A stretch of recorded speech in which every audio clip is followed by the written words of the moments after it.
the work he did in like the 70s and They'll early 80s. do like a Princess Diana song or something. Just like a duck, that would be pretty cool too. Yeah, that'd be awesome if he dressed like a duck. Didn't he do that once back in the day? He actually literally did that. Did he dress like the San Diego Chicken? Somebody like something like that. Too? Well, that's one thing I like about that guy is that as famous as he became, he was always able to laugh at himself. Well, he never took himself seriously. And when he put on that duck suit, that was his way of saying this is silly. Yeah. Mm-hmm. Yeah. So he doesn't take him. He's the anti-Bono. Yeah. So let's spin some tunes. I have a band queued up that's been in this very studio. One of my favorites here locally. They are the Pixels. Oh, great band. And this is a track called Je ne sais quoi.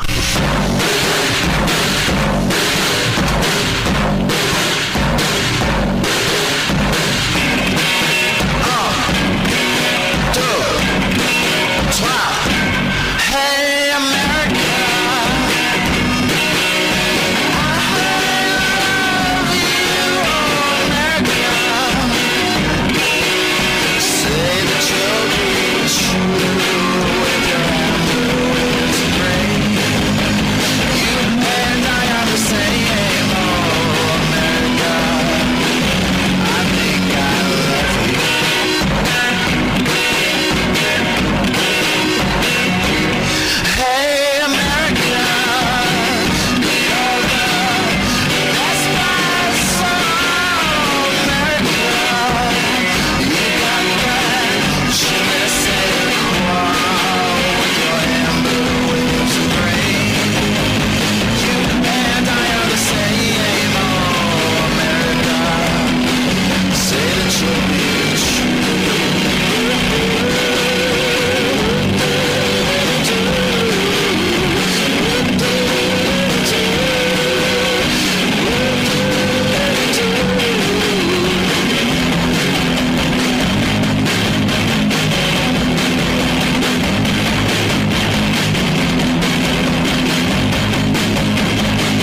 Midnight Creeps right here on the Tony Jones Show. Blue-Eyed Sinner, the name of that one, off of the album Give the Night a Black Eye. Before that, we heard from the Can't Nots, The Big Oh No, the name of that track. And then last time we chatted, I brought you into The Pixels, a track called Je ne sais quoi, a band whose tape I have, and unfortunately my car ate their tape, so I'm going to have to get another one next time they play a gig. You're tuned into the Tony Jones Show. TonyJones.org is my website. Facebook.com/Tony Jones Show. George Garner is here. He's my co-host. Yes, he is. Rob Duguay is here. He is my very special guest. Yep, I'm still here. Yep. We're spinning local music tonight. We're doing our duty. And I was just thinking, you haven't been here for a while, Rob, and we have a lot of new listeners. We're always gaining listeners through iTunes. It's We're fantastic. educating the populace. We're doing our duty. Although let me just I like to say interject here. duty. Yeah, I know you like to say duty, Tony, but I just want to point out that these days promoting local music is no longer a duty. I mean, there have been times, and within recent. I think it's still a duty. I think supporting art and music is a great duty to do. I think it's duty. Yeah, but it's duty. But duty implies something unpleasant. That's true, yeah. You follow what I'm saying? Like after you've been married a while and your wife says, it's Tuesday night, I got to do my wifely duty.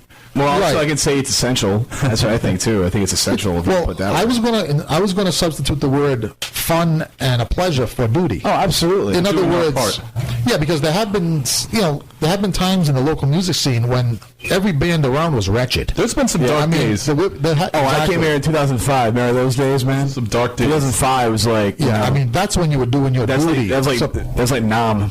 That's doing your duty, supporting the local scene. Yeah, now it's good. Like here on this very Tony Jones Show, I mean, we have more CDs coming in from local and unknown bands that are professional quality and good tunes that we can play. The amount of great music that I got this year from the Midday Socials has been fantastic, and I've actually same here. I totally agree. I've enjoyed awesome going people. Through. Yeah. Mm-hmm. Yes. Hence my saying that we need a better word than duty to describe what we're doing here. Like Narragansett, when you drank a case and they're going to build a brewery, you did your part. So we're doing our part. We're doing our part. There we go. Although I don't know if I could give up saying duty. Duty. Here we are. George is trying to bring this show to a nice level, which is what I hired him as my co-host for. And all we can do is say duty. Duty. At least you're not saying poopy. Poopy duty. No. So, Rob, I want you to remind our new listeners or tell everybody how you got involved in the fine art of radio. Oh, okay. How long you got? Back in my day. I started out. I went to Rhode Island College back in 2005. And originally I started out at that 90.7 WXIN there at Rhode Island College, and I did a show with this kid Kevin called The Sultans of Swing. And it was my first time being on the radio. I was his co-host, and pretty much we did a blues show. And everyone that listened in loved me, and they hated Kevin. And so, and then pretty much the following year, Kevin left, and I took over his slot, and I did a show called Kicking Out the Jams, which I remember fondly. Oh, a great show! It was a lot of fun. And then pretty much before I knew it, I was the alternative rock director of WXIN. So I was spinning all this underground new music, and I was getting involved with the local scene. And pretty much that's how I got involved with everything, doing stuff at the radio. At the same time, I was writing for my school paper.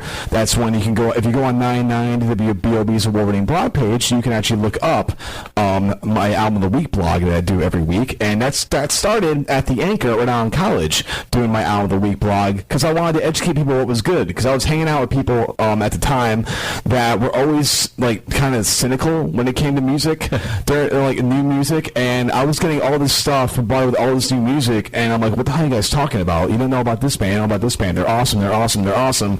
You guys are just being pretty much eating up the crap that you're being fed when you're not looking for new stuff. Yeah, the most cynical people seem to listen to the most garbage. Yeah, absolutely, or the most pretentious crap ever. And so And so that's why we want to start doing it. And that's why we want to, and pretty much if you listen to my show now, Under the Radar, Thursdays at 7 on 99 WBOB, I play a lot of local independent music. I play a lot of music that you don't normally hear on the radio. Bands from all over the country, all over the world that I've grown to adore and love. And it's usually music that's coming out that week or the week before or the week ahead. It's all usually very, very new music, very, very fresh stuff. I like to call it, I'm following the Crit St. Thomas method, if you want to, if I do say so, he was a guy that the first spin Nirvana's Nevermind on the radio when he was at a station up in Boston. And I try to follow that method. I want to be the guy that plays the next big record that changes everyone's lives. So do you find that fulfilling? And it's happened to me here, is that we're playing a song months and months and maybe even like a year before, and then I hear it on a bigger name station, and I think, hey, I was doing that voiced. I was the first guy to ever play the Rice Cakes on the air, and now the Rice Cakes are one of the biggest bands in the city of Providence. When I was the first guy to get on rotation at XIM, when no one knew about them, when they had their own little niche going on, and every show they played, they were getting more and more people showing up. This is even before they won the RockCon, anything, And I was the first guy playing them on the radio. Now everyone knows about them. Every time they play a show in Providence, it's sold out. And they're touring everywhere. They're getting followings everywhere, and they're awesome. They're all good friends of mine. I love you, Justin. I love you, Roz. I love you, Casey. And stuff like that is always wicked funny. What the phrase is, I knew him when. Like Torn Shorts is a great example too. Josh Graber, I met him when he was in a band called Gambling Hands, which is a band he had before on Torn Shorts. And then when that band broke up, he started Torn Shorts by himself, actually, with a kick drum and a guitar, by himself. And then he had other people join in, and that's when he created the band. And so, I was taken back by him because, first off, he's a great rock and roll musician, and he can rip off solos. When everyone, they have a new lineup now, and people are saying, oh, how's he going to do it when he's the only one playing guitar? I'm like, have you seen Josh Graber play guitar before? The guy can rip it like nobody else, and the guy can really unleash solos that just blow your freaking mind. Somebody was actually questioning how one great guitarist can carry a band. I'll tell you, isn't that funny? That is hilarious. That just goes to show you more than anything else how in the dark people are about great bands. Oh yeah. I mean, we can't say lead guitar player. I thought you could only play rhythm. It's I thought you can only do this and that. But I mean, I don't even know what to say to that. Yeah. It makes you want to stop them. I want to ask you both a question, which is completely, but I want you to answer it briefly. I don't want you guys to go into some big diatribe, but this is completely self-serving because as two people in front of me who write regularly, I do some writing. I like to write. I've had some bigger articles get picked up. I cannot find the discipline to